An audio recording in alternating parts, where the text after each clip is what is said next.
You know, my wife and we are absolute opposites when it comes to so many things, and unfortunately, one of those is discipline. And that happens with a lot of couples. Let's say, for example, this is you and your spouse, and I don't care who's who. This could be the guy and this could be the gal or vice versa, but you've got this lion and they're strong and take charge, and then they see this person and they're sensitive and connected, and it's kind of like two halves of the apple become one Washington State, golden delicious apple. And what can happen when kids come along? It can be like applesauce, right? Well, let me give you an example. Let's say that the lion they're at dinner, and their kid, who's the otter, remember, they're the fun-loving, playful one, and here's a 6-year-old otter, and what do they do with their glass of milk? Have you ever noticed that? They put it right on the edge of the table. Now, lions tend to see problems and want to deal with them right now, right? So the little otter puts the milk right on the edge of the table, and the lion sees the potential problem and goes, hey, move the milk. And the otter, they don't see problems. They go, oh, I'm not going to knock over the... and they knock over the milk. Well, now they've got a real problem, right? So what do? I got a solution to that problem. Go to your room right now, no dinner. Now, what is the golden retriever parent capable of doing then?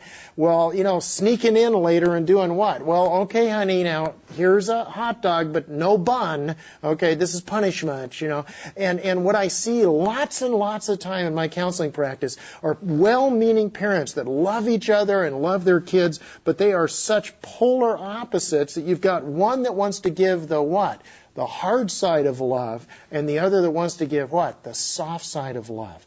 When it comes to discipline, it's not just lions and golden retrievers that can struggle to get on the same page. I mean, there's also, for example, opposites that attract and marry and have kids, like an otter and a beaver. Remember, the otters, the fun-loving, enthusiastic, parties waiting to happen, they don't really relate to what? Rules. And then there's the beavers that love rules. Well, this is me, the otter, and here's my wife, Cindy, the beaver, and we had a rule, for example, in our home that you could only pull 2 feet of dental floss out at a time. And I won't tell you which kid tried to hang the other one that instituted the 2-foot rule, but the bottom line was you could only pull out 2 feet of dental floss, right? Well, I'm on a trip, and I call home, and I say to my wife, hey, honey, how you doing? And she goes, oh, I'm doing great, but I learned something very interesting tonight. I go, what's that?